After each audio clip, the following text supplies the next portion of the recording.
Assalamualaikum warahmatullahi wabarakatuh.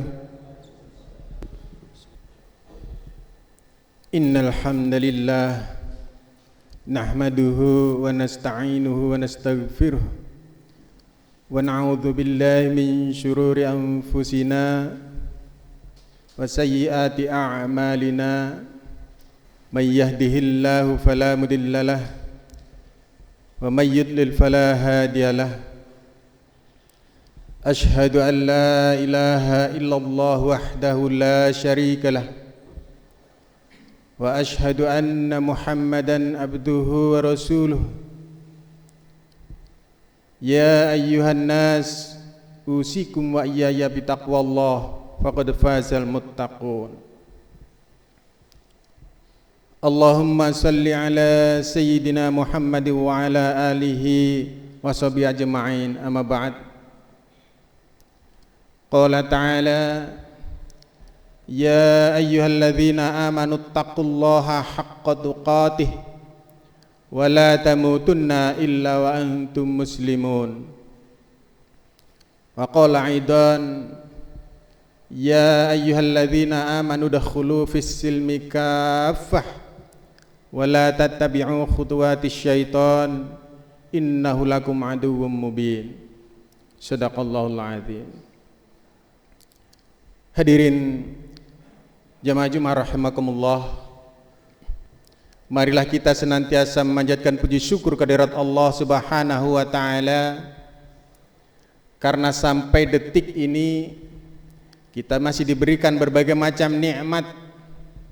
Di antaranya adalah nikmat kesempatan, nikmat kesehatan, nikmat Islam dan nikmat iman. Sehingga di hari yang mulia ini kita masih bisa menyempatkan diri untuk melangkahkan kaki kita menuju ke tempat yang mulia ini bersama-sama dengan orang-orang yang insya Allah dimuliakan oleh Allah Subhanahu wa taala, guna menjalankan salah satu kewajiban dari Allah Subhanahu wa taala, yaitu salat Jumat secara berjamaah. Salawat serta salam tak lupa senantiasa tercurah kepada junjungan kita Nabi besar Muhammad sallallahu alaihi wasallam beserta keluarga, para sahabat dan orang-orang yang senantiasa istiqomah di jalan Allah. Tak lupa kami juga mengajak kepada kita semua untuk senantiasa meningkatkan ketakwaan kita, karena dengan ketakwaan itulah kita bisa mendapatkan ridha Allah Subhanahu wa taala baik di dunia maupun di akhirat. Hadirin sidang jemaah Jumat rahimakumullah, Allah Subhanahu wa taala berfirman, kullu nafsin dha'iqatul maut. Setiap yang bernyawa pasti akan mengalami yang namanya kematian, tidak terkecuali manusia. Dan manusia yang normal pasti dia menginginkan kelak di akhirat mendapatkan balasan surga dari Allah Subhanahu wa taala. Akan tetapi tidak semua manusia sadar, tidak semua manusia paham bahwa syarat untuk masuk surga Allah Subhanahu wa taala adalah takwa.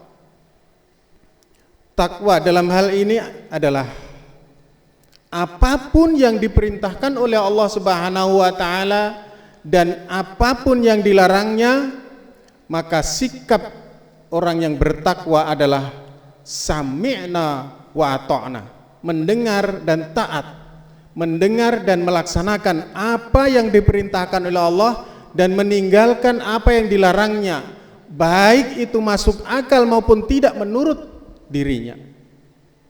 Itulah sebenar-benar takwa. Hadirin jamaah Jumat rahimakumullah, namun ketika seseorang menjalankan ketakwaan dari Allah Subhanahu wa taala, berusaha untuk menjalankan atau melaksanakan perintah-perintah Allah Subhanahu wa taala dan menjauhi semua larangannya, Terlebih ketika ada perintah, yaitu mengajak orang lain untuk bersama-sama dengan kita untuk menjadi orang yang bertakwa. Disitulah tentunya berbagai macam rintangan dan cobaan menghadang kita.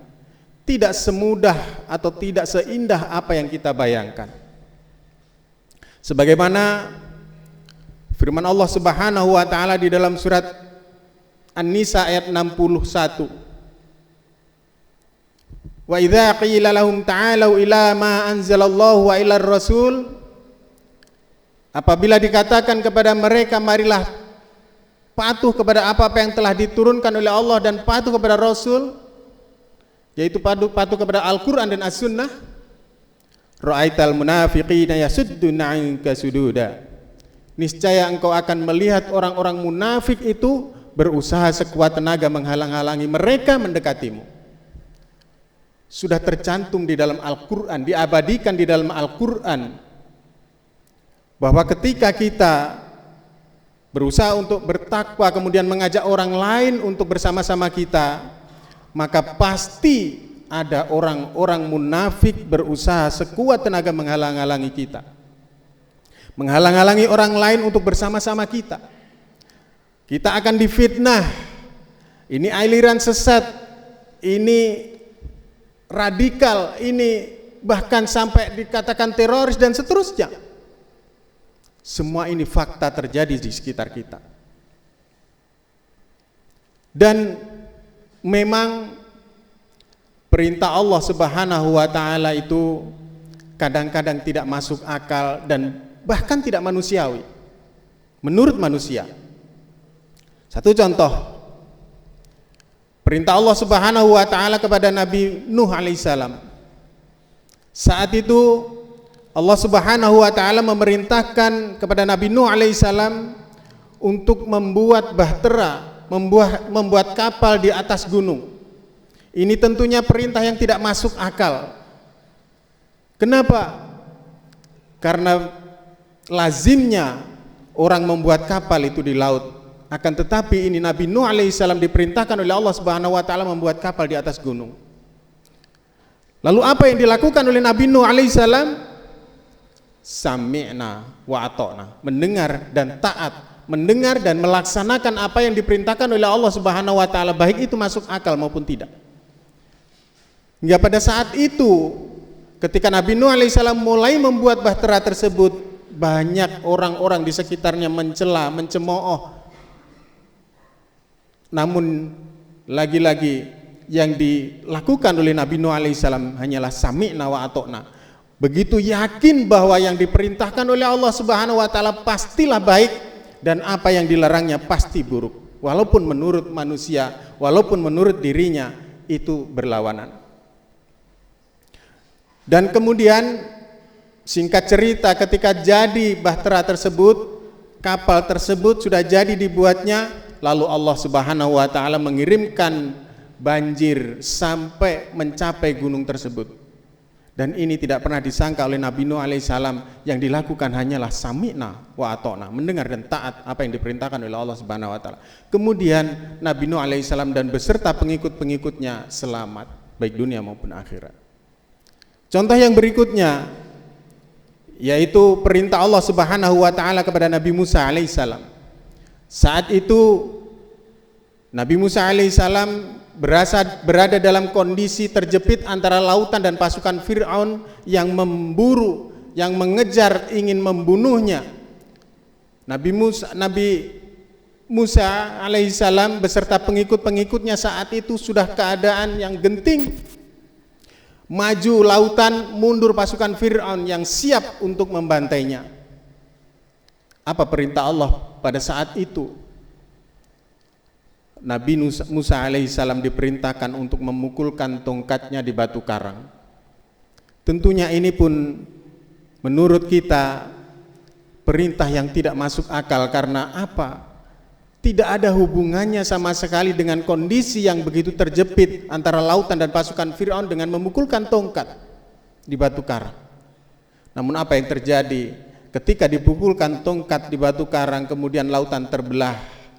Lalu beliau Nabi Musa alaihissalam beserta pengikutnya bisa menyeberangi lautan tersebut. Kemudian Fir'aun beserta pasukannya tenggelam di Laut Merah.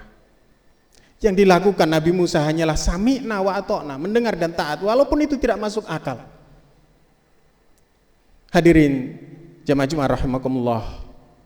Contoh yang berikutnya yang tadi saya katakan tidak masuk akal dan bahkan tidak manusiawi. Menurut kita, menurut manusia, adalah perintah Allah Subhanahu wa taala kepada Nabi Ibrahim alaihissalam.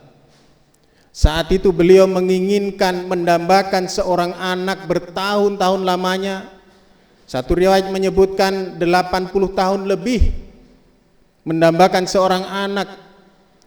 Baru lahir anaknya tersebut yang didambakan tadi. Setelah dirawat, ketika besar, lalu Allah Subhanahu wa taala memerintahkan kepada beliau untuk menyembelihnya. Ini tentunya perintah yang tidak masuk akal dan bahkan tidak manusiawi. Kenapa? Karena seorang ayah, seorang orang tua disuruh menyembelih anak kandungnya sendiri. Seandainya itu terjadi pada kita, tentunya ini sangatlah berat. Namun apa yang dilakukan oleh Nabi Ibrahim alaihissalam sebagaimana nabi-nabi sebelumnya, sami'na wa ata'na, mendengar dan taat apa yang diperintahkan oleh Allah Subhanahu wa taala, yakin bahwa perintah Allah pastilah baik. Lalu kemudian beliau mengajak anaknya Nabi Ismail alaihissalam untuk menjalankan apa yang diperintahkan oleh Allah Subhanahu wa taala. Beliau mengajak di suatu tempat untuk menyembelihnya, dan kemudian singkat cerita anaknya digantikan oleh Allah Subhanahu wa taala dengan seekor domba. Ini juga tentunya kejadian yang tidak disangka-sangka oleh Nabi Ibrahim alaihissalam. Yang dilakukan hanyalah sami'na wa ata'na. Entah apa yang akan terjadi, entah anaknya ini nanti akan mati tersembelih atau tidak. Yang jelas ini adalah perintah Allah Subhanahu wa taala yang harus dilaksanakan, maka dilaksanakan. Hingga beliau pun juga beserta anaknya dan juga pengikutnya selamat baik dunia maupun akhir. Contoh yang terakhir adalah perintah Allah Subhanahu wa taala kepada Nabi Muhammad sallallahu alaihi wasallam. Nabi yang kita ikuti sampai akhir zaman, sampai hari kiamat nanti. Allah Subhanahu wa taala memerintahkan kepada Nabi Muhammad sallallahu alaihi wasallam untuk merubah kondisi, merubah keadaan yang begitu jahiliyah pada saat itu, keadaan yang dikuasai oleh orang-orang terhormat saat itu, seorang diri tanpa bekal persenjataan sekalipun. Ini tentunya juga perintah yang tidak masuk akal. Kondisi yang begitu jahiliyah yang dikuasai oleh orang-orang kuat, orang-orang terhormat saat itu, seorang diri. Lalu apa yang dilakukan oleh beliau? Lagi-lagi sami'na wa ata'na, mendengar dan taat apa yang diperintahkan oleh Allah Subhanahu wa taala, baik itu masuk akal maupun tidak. Lalu beliau mulai menjalankan perintah itu, berdakwah, mengajak kepada orang-orang di sekitarnya, keluarganya, sahabat dan seterusnya, hingga pertolongan Allah Subhanahu wa taala tiba dan Islam jaya pada masa itu. Kemudian yang terakhir adalah perintah Allah Subhanahu wa taala kepada kita, seluruh manusia, khususnya kaum muslim. Saat ini kita tidak diperintahkan untuk membuat kapal di atas gunung, tidak diperintahkan untuk memukulkan tongkat di batu karang, apalagi diperintahkan untuk menyembelih anak kita. Kita juga tidak diperintahkan untuk merubah keadaan yang begitu jahiliyah seorang diri. Namun apa yang diperintahkan oleh Allah Subhanahu wa taala, wa anihkum bainahum bima anzalallah, dan putuskanlah perkara di antara mereka menurut apa yang telah diturunkan oleh Allah, yaitu Al-Qur'an dan As-Sunnah. Perintah Allah Subhanahu wa taala kepada kita umat Islam umat Rasulullah SAW adalah menjalankan atau melaksanakan perintah-perintah Allah yang ada dalam Al-Quran dan As-Sunnah, menjalankan Al-Quran dan As-Sunnah dalam kehidupan sehari-hari. Ini pun juga sebagian orang mengatakan tidak masuk akal. Kenapa? Karena kondisi kita plural, kondisi kita saat ini banyak agama, banyak suku. Tidak mungkin dijalankan, tidak mungkin diterapkan hukum-hukum Allah yang ada dalam Al-Quran dan As-Sunnah. Padahal sejarah sudah menjelaskan bahwa Rasulullah SAW sudah mencontohkan, juga diikuti oleh para sahabat pada saat itu. Ketika Al-Quran dan As-Sunnah diterapkan dalam kehidupan sehari-hari, dalam bermasyarakat, bernegara, kondisi aman, tentram, damai, baik muslim maupun non muslim berdampingan, begitu hidup sejahtera pada saat itu. Kuncinya adalah diterapkan hukum-hukum Allah, yaitu Al-Quran dan As-Sunnah. Karena Allah lebih tahu apa yang cocok untuk kita manusia, baik muslim maupun non muslim. Karena Islam sudah begitu lengkap dalam mengatur pergaulan antara muslim maupun non muslim. Tidak boleh saling menyakiti. Ini diajarkan oleh Rasulullah SAW. Pada saat itu bahkan Rasulullah SAW pernah bersabda, barang siapa yang mengganggu kafir dhimmi, yaitu orang kafir yang mau mengikuti aturan dalam negara Islam, yaitu barang siapa yang menyakiti kafir dhimmi, sama saja dengan menyakiti saya, dan barang siapa yang menyakiti saya, sama saja dengan menyakiti Allah Subhanahu wa Ta'ala. Jadi jelas bahwa ketika kita menginginkan masuk surga Allah Subhanahu wa Ta'ala, tidak ada jalan lain. Kita harus sami'na wa ata'na, mendengar dan taat, mendengar dan melaksanakan apa yang diperintahkan oleh Allah Subhanahu wa Ta'ala. Dan perintah Allah Subhanahu wa Ta'ala pada saat ini adalah menjalankan Al-Quran dan As-Sunnah dalam kehidupan kita sehari-hari, baik bernegara, bertetangga, dan juga berkeluarga. Mudah-mudahan kita termasuk orang-orang yang dipilih oleh Allah Subhanahu wa Ta'ala untuk masuk surganya kelak di akhirat. Barakallahu li wa lakum fil Qur'anil azim wa nafa'ni wa iyyakum bima fihi minal ayati wa dzikril hakim. Aqulu qouli hadza wastaghfiruhu innahu huwal ghafurur rahim.